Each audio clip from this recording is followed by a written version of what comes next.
Fabcon, amoy nakaka-joyful. May nagbago, may arte, may budget. Akala nyo lang yon. So solid! White Rose Papaya, wow! White Rose! White Rose Papaya, wow! White Rose! White Rose Papaya! May glow up with a White Rose Papaya! White Rose Papaya! May puti power times 2 kasi may papaya at niacinamide. May shea butter and tea tree oil pa. Kutis sulit ang glow up! White Rose Papaya, kutis sulit ang glow up. ACS Galalala Fabcon, Galalala Fabcon, ang bango ng sampayan, tara na magsayawan. Kala Fabcon, amoy nakaka-joyful.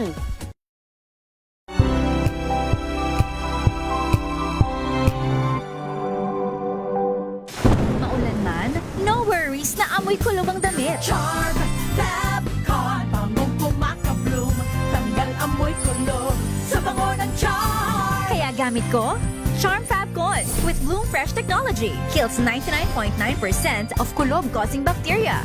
May aroma burst pa of thousands of flowers and berries. Ang sampay sa loob, no amoy kulob. Bangong kumakabloom sa charm. Charm Fabcon. ACS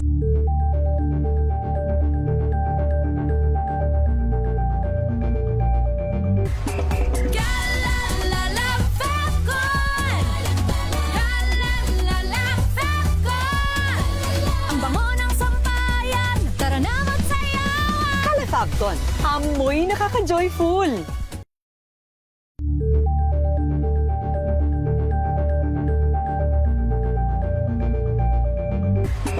Galalala Fabcon, Galalala Fabcon, ang bango ng sampayan, tara na magsayawan. Kala Fabcon, amoy nakaka-joyful.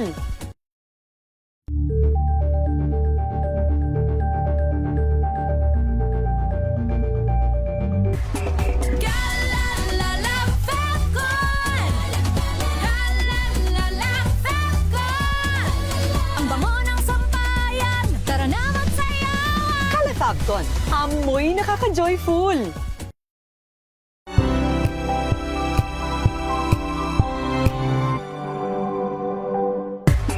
Galalala Fabcon, Galalala Fabcon, ang bango ng sampayan, tara na magsayawan. Kala Fabcon, amoy nakaka-joyful.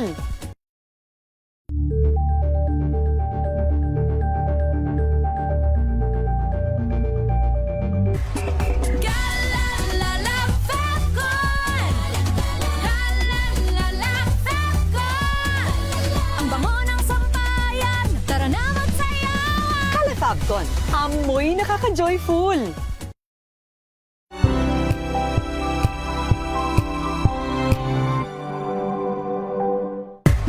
Galalala Fabcon, Galalala Fabcon, ang bango ng sampayan, tara na magsayawan. Kala Fabcon, amoy nakaka-joyful.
naitalang 17 individual na ang kanilang naaresto. Ng Metro Manila Development Authority o MMDA ang No Contact Apprehension Policy o NCAP sa Metro Manila. Sa ang ilang mga dokumento ay peke.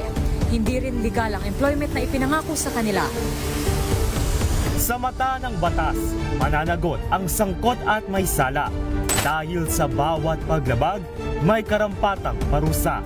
Alamin ang mga pananagutan sa likod ng mga bawal. Dito sa Hoy! Bawal Yan! Tuwing Sabado, alas 11:30 ng umaga. Dito lang sa DZRH TV.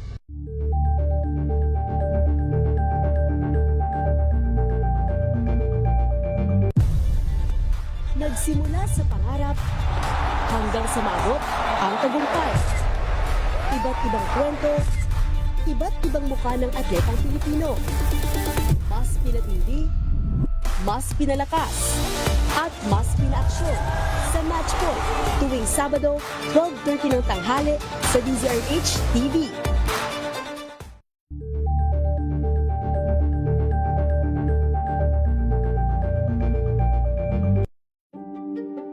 Buklatin ang mga pahina. Pakinggan ang boses ng lipunan. Tunghayan ang mga issue mula sa ibang katayuan. Nakakalungkot kasi deserve ba namin ng ganito? Na hindi nila alam kung ano talaga yung kanilang mga karapatan. Yung gobyerno, tinulungan nila yung kanilang magsasaka. Pinapatahimik tayong lahat using various laws. Through education, kayang-kaya nating baguhin yung ganitong klaseng pag-iisip. Isang kwento, iba't ibang anggulo. Dito, sa Point of View. Daming bayan. Run for your life. Yan ang quote of the day ngayon na Sister El. Good morning, Sister El. Good morning, Lakay, at good morning sa lahat ng mga nanonood at nakikinig sa atin. Isang magandang umaga po. Diyos marhay na aga sa Indugabos, lalo na sa mga kababayan ko dyan sa Bicol Region at sa probinsya ng Albay. Ayan. Ang daming issue ngayon na Sister nangyayari, El. Lakay. Pero wait lang, twinning tayo today. Ha? Oo nga, Parang ano, medyo ha? same na naman tayo ng vibrator. Vibration pala. Ginagaya mo na naman ako, ha? Pero batiin mo na itong kababayan mo, ha? Ang tanong dito, saan ba galing itong lahat na ito? Apparently, base sa ating mga bubwit or informante, no? To borrow the term used by one of our local broadcasters, ayon sa ating bubwit, base sa ating bubwit, ika nga ni Mr. Deo Macalma, Daming bayan. At saan nakuha ng bubit ni Senator Trillanes ang susunod daw na aarestuhin? Issue ng arrest warrant ay Senator Bongo at dating retired General Oscar Albayalde. Nasa ating linya mahamigan si former Senator Antonio Trillanes IV. Senator Sheriff Trillanes, sir. Good morning. Good morning, Sen. Good morning po sa inyo, Lakay Deo at Sister L at sa ating mga listeners po. Dinesignate na nga daw po ba kayong sheriff ng ICC? Well, alam niyo po, nakailang interview na rin po ako about that. Yes, sir. Simula pa po noon. Ako nagbibigay po ng update tungkol sa ICC dahil simula pa po 2017 ay nakikipag-ugnayan na po ako sa kanila. Tumutulong po ako magkalap ng ebidensya at testigo para mabuo yung kaso nila Digong, Bato, Bongo at iba pa. Kaya kahit papano meron po tayong nakukuhang impormasyon. So far naman po ay hindi pa naman tayo sumasablay. Yan naman. Actually, actually marami nga nagdududa, maniwala ka dyan kay Trillanes, pero ito nangyayari na ngayon na Senator Trillanes, sir. At ngayon ay itong si Senator Bongo at General Albayalde, ayan, paano nakuha, sir? Kaninong bubit nyo nakuha naman yung na report na susunod na issue ng arrest warrant? Okay, ito po, liliwanagin ko lang po, no? Ang nasabi ko po ay ang susunod na mai-issuehan malamang ay si Senator Bongo. Pero hindi pa to agad-agaran po. So ito pong impormasyon na to, again, nakakaalap natin yan sa mga tao na malapit dun sa kumukuha, nagkakalap ng ebidensya. Okay, yan po yan. So hindi sinasabi dito mga linggo, mga buwan pa po ito ang binibilang. So yan lang ho para maliwanag. Ngayon, sinasabi ko rin, base doon sa assessment ko, doon sa mga ebidensya na nakakalap.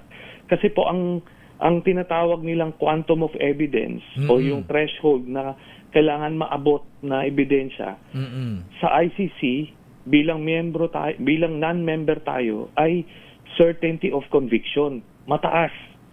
Pero kung miyembro tayo, ang quantum of evidence na hinahanap ay probable cause. Kung probable cause lang, inalagpasan na yan. Pero ang kailangan po nila ay certainty of conviction. So, kulang pa ng ilang ebidensya dun sa kaso nila Bongo po tsaka ni Albayalde. So ngayon, tinanong din po ako kung si Sara Duterte ba ay nandiyan dyan, may issue ng warrant. Sinasabi ko po directly, kahit labag sa kalooban ko, ay hindi po masasama sa may issuean si Sara Duterte, pati si Aguirre, hindi rin po. So yun po, umaga objectively, I am saying that. Yun po. Bakit nagbago yata? Nung una, sabi, pati si Vice President Sara ay baka daw madamay. Ayan, pero ngayon pati si Aguirre. Pero bakit nabago ang sitwasyon, Senator, sir? Hindi naman po sa akin ang galing yon yung mga nagsabi noon. Kasi yung iba hong itatanong nila, kung nasama dun sa listahan ng co-perpetrators, lahat na yun i-issue ng warrant. Not necessarily so. Kasi depende po yan dun sa magiging prioridad ng ICC, dun sa investigasyon nila, kung ano yung makakalap sila ng ebidensya dun sa isang person of interest, iyon po ang may issuean. Ako objectively, sinasabi ko nga kahit ito sana madali ang problema, imbis na parang mag-impeachment, ito na lang. Kaso hindi po ganun So wala talaga, hindi ko may issue ng warrant itong dalawa. So good news para kay Vice President Sara at former Secretary Aguirre, Senator Trillanes. Ganun nga po. Pero masama ang loob nyo.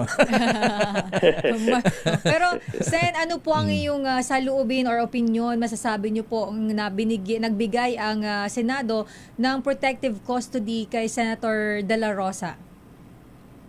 Siyempre po, masama ang aking loob dahil hindi pwedeng maging sanctuaryo itong Senado ng mga international criminal.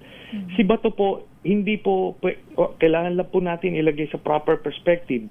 Si Bato po ay hindi inosenteng tao na inaapi. Hindi po. Itong warrant of arrest niya ay bunga ito ng investigasyon ng ICC. No? At ICC ito, hindi po to basta-basta yung mga piskal dito sa atin na pwede mong maareglo, pwede mong gamitin pang ipit o kung ano man. Ito hindi. Very professional yun. Mataas ang ebidensya hinahanap nila.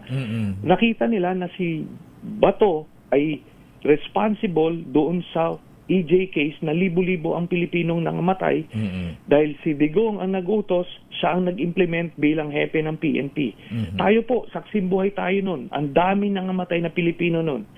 Si Bato ang nagsulat nung tukhang doon sa kanyang PNP Memorandum Circular. So, yun po ang inimplement at kaya po siya may warrant.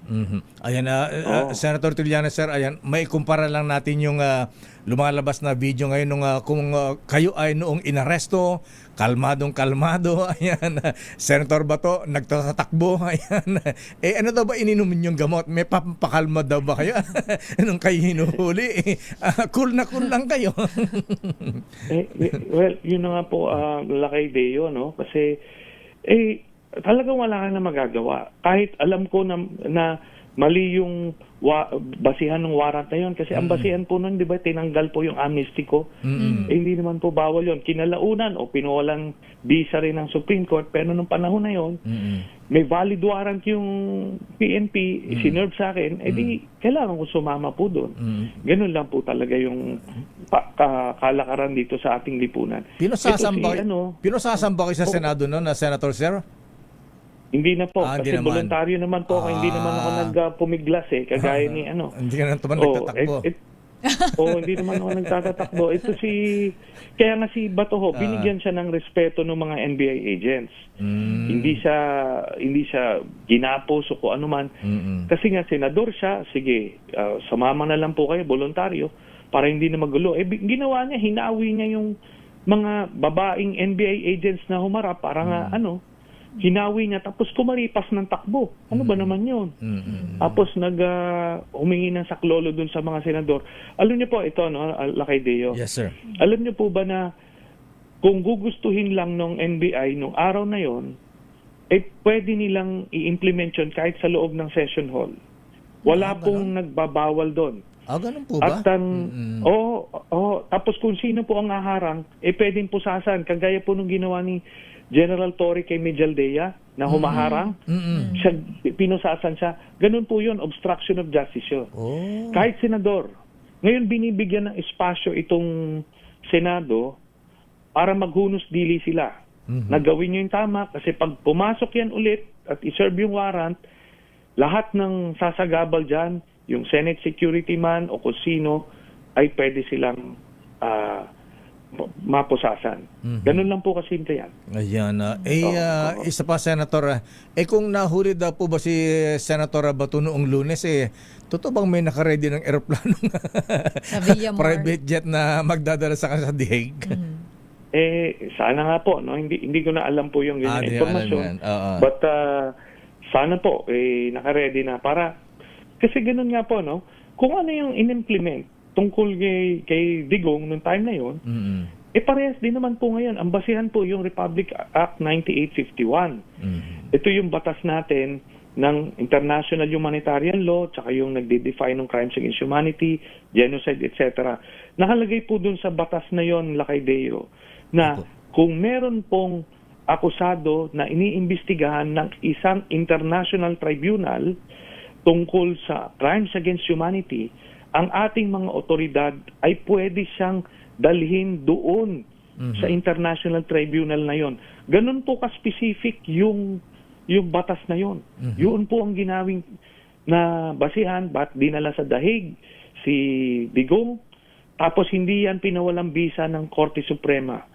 Kaya yun po ang dito. Wag po tayo magtaka ngayon kung ano-anong ginagawang mga constitutional provisions na kino-quote itong si Cayetano. Kasama po siya nung niratify po namin yung senador kami noon, pares kami pumirma, nakalagay dun sa Rome Statute na kahit umalis ka bilang miyembro, ay nung panahon ng miyembro ka, covered ng ICC yung jurisdiction na yon. So yung mga krimen na sinasite kay Bato ay nung miyembro pa tayo ng ICC. Yun po yun. Ayan, Senator, galing po kayo sa Senado, marami ka alam dyan, andyan pa yung mga kaibigan po ninyo. Ano sa opinion po ninyo, assessment po ninyo, tatakal ba bilang Senate President si Senator Alan Peter Cayetano? Kasi ang sabi po ng minority ngayon, setback lang daw yan at maaari magkaroon ng hitback. Ako po ay ang tansya ko hindi po tatagal yan. Kasi napakanipis po nung numero. So dalawang lumipat lang doon sa kabila, tapos na yan. So ako baka araw lang o linggo lang ang itagal nito ni at sana naman ganoon kasi kilala ko po yan si Senator Cayetano. Talagang ibang klase ho mag-isip yan. Ito po, para lang maalala ng mga kababayan natin, ito po yung nangako sa inyo na magbibigay siya ng 10,000 pesos bawat isa sa inyo. Pagka binoto niya raw siya. Ganun po. Ganung klaseng tao yan. Ayan, at saka ito na nga, na-i-transmit na sa nasa ombudsman na yung partial Blue Ribbon report na hinggil sa flood control scandal. Alam naman natin yung mga involved dyan. Ayan, yung Senator Cheese, Jinggoy at Senator Villanueva. Kung sila po ay plunder ito, Senator, at malversation, kung non-available itong kaso, pwede ba silang bumoto na nasa oblo? Ayan, okay lang na warm bodies nasa Senate sila.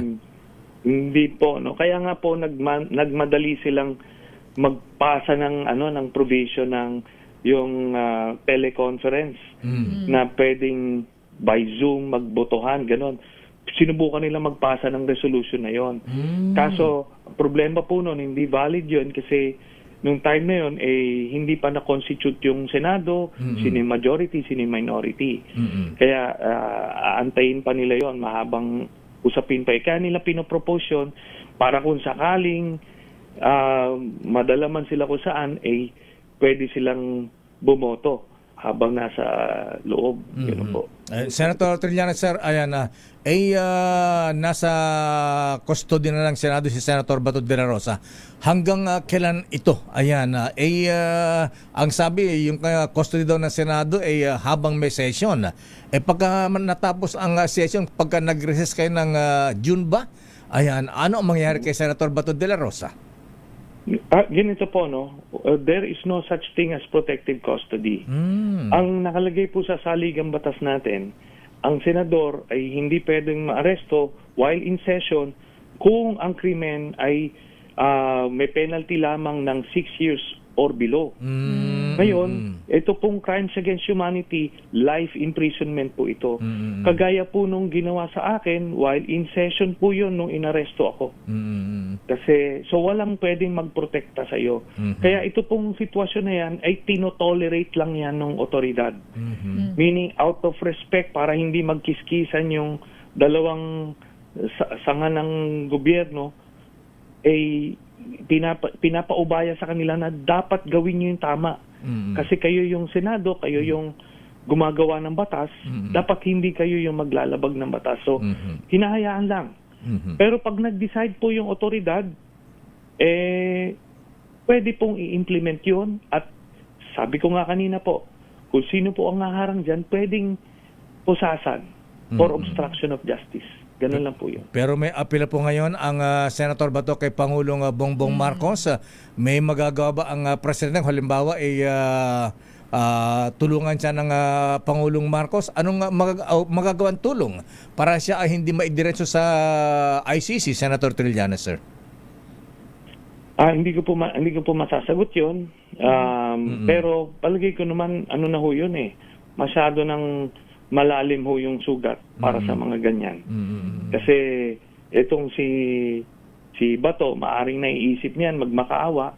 Pero kung maalala ninyo, si Bato yung chairman ng committee noon na nagsasabi tungkol dun sa kay yung Jonathan Morales, yung nag-implicate kay presidente na ano daw, yung gumagamit ng illegal na droga.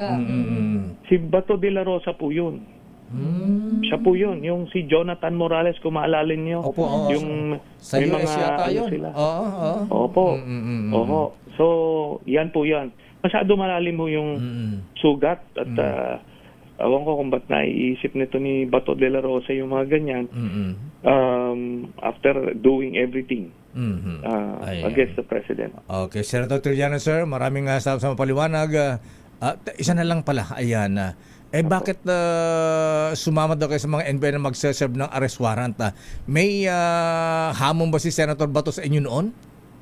Opo, yan po on national TV, sinabi niya po sa akin na kung gusto ko daw, sumama pa ako doon sa mag-aaresto sa kanya tungkol sa ICC at ako pa daw magposas. Yun po ang hamon niya. Kaya naman, ako naman, nagmamagandang loob lang na pinagbibigyan ko po yung request niya.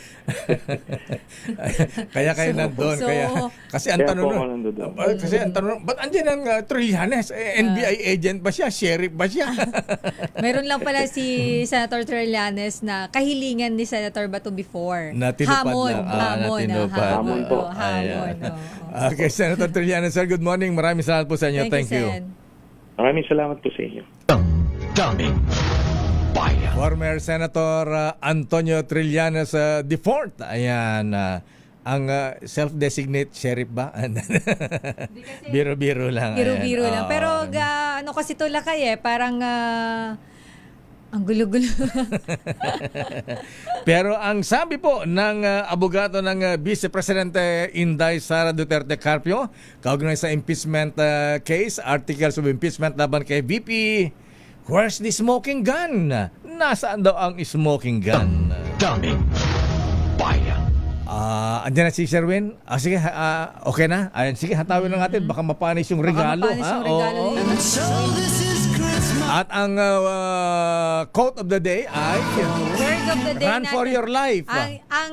Hindi lang Hindi ba? Ang ating word of the day ngayon ay Ready na ba kayong tandaan ang ating word of the day para manalo ka ng DZRH mini component? Eto na! ang ating word of the day lakay ay surrender or in Tagalog sumuko o pagsuko. Yan. Sa Cebuano, nitahan. Ilocano lakay. Sa Ilocano, sumurrender. Ayan. Sobrang tigas. Sa Ilocano, surrender kan. Ayan. Mag-surrender ka na. Surrender kang road. Ayan. Mitro kum daytoy. Ito na ang Nino ng Bayan sa ating DZRH Malakas Aguinaldo promo. Tumutok sa DZRH at manalo ng instant 1,000 pesos sa Malakas promo kasama ang Pride Detergent. Malakasan ang makinig at manood sa DZRH! At eto na ang ninong natin ng Bayan Lakay nandyan sa Barangay Bangkal, Makati City. Ninong! Ba't nasa ilalim ng second floor ng Islex yata ito? Ninong Sherwin, ba't nandyan ka? Lakay at Sister El, ito yung pinaka nakakatakot na bahagi ng Barangay Bangkal. Olo, Dahil bakit? dito sa kantong ito, Lakay ay takot na takot bumaba yung mga pasahero. Bakit? Itong mga bus na dumadaan dito. Lakay kasi ito yung kanto ng Tinyo. Kapag yung conductor kanto Tinyo. Okay. Sinabi sa loob ng bus na yung mga bababa, lalo mga babae, tatakot kapag sinigaw na, kanto Tinyo na. Yung mga bababa dyan. Pwede ba Englishin mo na lang, corner Tinyo na lang, corner General Tinyo. Corner General Tinyo. Wag mo nang Tagalogin. Ayan. Kaya walang bumababa dito sa bahaging ito Lakay. Kahit anong pilit na mga conductor. Ayaw bumaba. Ayaw nila. Ayaw. Sige. Takot sila rito. Pero ito, hindi takot sa atin dahil Lakay. Pasahero ba ito? Malakasan Pasahero? Hindi Lakay, listener. Aba. Yung kanyang radyo, ayun Aba. Kahit na maingay dito sa highway, sa may Bangkal, kita mo naman napakalakas makinig ng radyo. So si Mami, pangalan niyo po? Vicky Sosa. Vicky. Nagkaka ko talaga. Pero ang nickname ko is Vicky. Yan, Victoria. si Aling Vicky. Aling Yan, Lakay. Victoria. Ayan. Si Aling Vicky yung pamoso to Lakay dahil ito yung Aling Vicky yung anak. Yung bata nalaglag sa Imburnal. Ganun ba yun? Alam niya yun, Lakay. Oo. Tapos hindi naman pala siya si Aling Vicky. Tawan-tawa si Nanay Vicky, Ayan, siguro si Aling Vicky, nung bata-bata ito, pang-beauty queen ang beauty nito. Ayan. Ang puti Hi, pala Mami. kayo. Good morning. Ayan. Tisay. Kita mo. Maganda po talaga ako. Ayan. Halatang-halata naman, Nanay. Halata po, Mami, kahit na medyo nagkakaedad na kayo, ay andyan pa rin ang beauty. Beautiful face. Yes. Beautiful girl. Ang kinis pa. Ang kinis lang ka. Ayan, wala pang Vicky Bello yan, ha? Ayan, Yes. di ba? Hindi ako nagbibiki Bello. Kita nyo, ha? Ayan. Partida yan. Ayan. Ano Lakay? Ang ingredients lang ni Nanay, alikabok. Hindi. Ang pabanat daw ni ate Mami Vicky, egg yolk. Ayan. Alikabok ng highway. Ay, alikabok ng highway. Alikabok pala talaga Lakay. Alikabok, yan ang pinaka Johnson baby powder niya. Yan. Ayan. Ayan. Okay. Dahil super happy si ate, ayan, nakakahawa. Bigyan mo ka agad ng premyo, Sherwin. Ayan, Mami Vicky, sinong paborito mga announcer tuwing umaga sa DZRH? Siyempre naman, sila kay Deo. Aba naman. Love you, Mami. Meron kang 1,000 pieces. Thank you. Ayan. Sobrang happy ni Nanay. Ayan. Sherwin, dahil alikabok pala ang kanyang pampulbo sa mukha. Ayan. Sa mukha, alikabok. Dagdagan mo na 1,000 para meron pa siyang pampa-beauty. Napapasigaw talaga Lakay. Pambili ng chinchansu. Ayan. 1,000 pieces ulit. Salamat! Ayan. Sobrang happy ni nanay. Ayan. At saka para mapalitan na yung kanyang transistor para may spare. Ayan. May reserva. Ha? Palitan mo na, Ninong. Ayan. At tanungin mo na kung ano ang word of the day. May napapansin ka ba doon sa likod na parang ano? May tao doon sa May likod. tao ba sa likod? Tao nga. Sino po ba yun? Kapatid kayo. Kapatid pala niya. Oo. Kala ko may mga bigla na lang sumusulpot. Baka galing sa banyo yan. Bagong paligo yan. Ha? Nakatapis pa yan. Ayan. Baka naka-bathrobe pa yan. Ha? May makita dyan. Eto, Mami Vicky, kailangan makuha mo yung ating word of the day para makuha mo yung ating medium component. Word of today, surrender! Galing talaga ni Alin Victoria. Dahil dyan meron kang medium component at sa atin ang Astron, ang official radio set partner ng DZRH, alagang Astron, alagang maaasahan at syempre meron ding grocery mula sa ACS at sa DZRH. At hindi lang yan, meron kang pinakamalaki, pinakabago, pinakamabango ang Pride with Fabric Conditioner, Korean Strawberry Bloom Detergent Powder with Stain Away Formula, 2 kilo yan, kaya kahit gano'n karaming labahan, ubos yan. At syempre meron ka rin t-shirt, pinakabago disenyo ng DZRH t-shirt, nalalabahan gamit ang Pride Detergent na minamodelo na kapitbahay nyo may pinakamalalim na dimple. At syempre meron ka rin papapakain ang pinakamasarap, ang Royal Tinapang Bangus Crackers ng Regal Foods International Ninong Incorporated. Richard yan. Meron pang kakompetensya, lakay, ayan, no? Ano? O chicharon, no? Aba. Ayun nga, no? Lalaban, lakay. May lalaban, no? Galing yata ng Santa Maria, Bulacan yan. Ha? Si Kuya yung mga umaakit doon sa bus. Ka-other play to. Nag-aalok.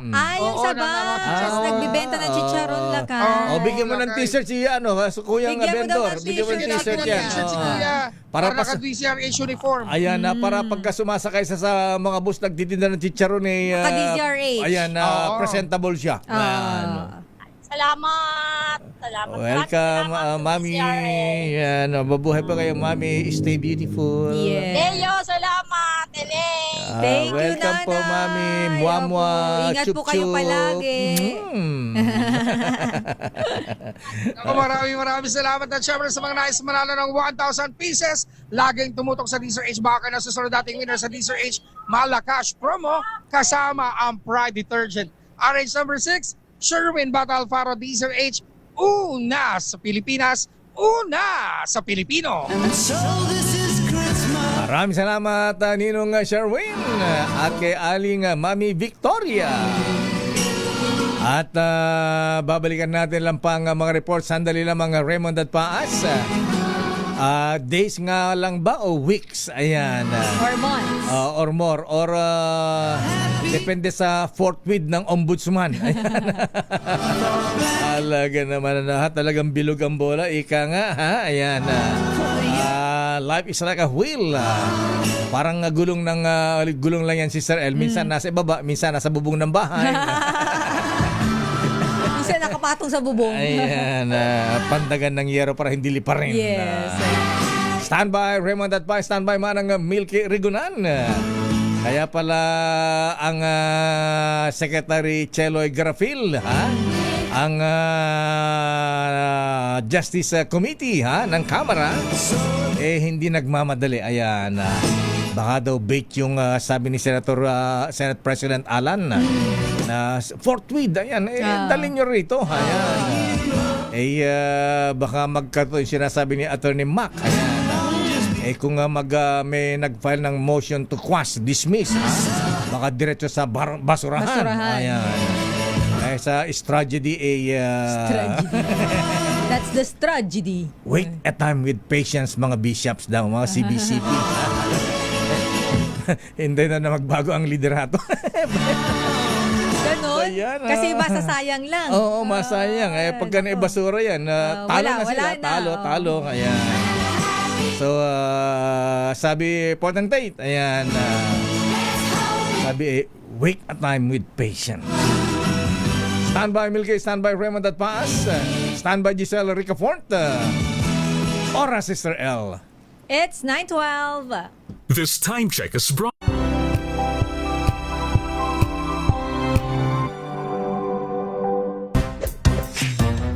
Galing-galing mo Smart dishwashing paste ko Pritong ulam na masebo Plato o kaldero Tanggaling for everyday Ganyan pag Smart ang dishwashing paste. May double tanggaling formula. Tanggal ang sebo, tanggal ang bakterya. Pahit para walang bahid, linis fantastic sa belt. Alam plastic, number 1 ko to. Tanggaling-galing mo, Smart dishwashing paste. ACS.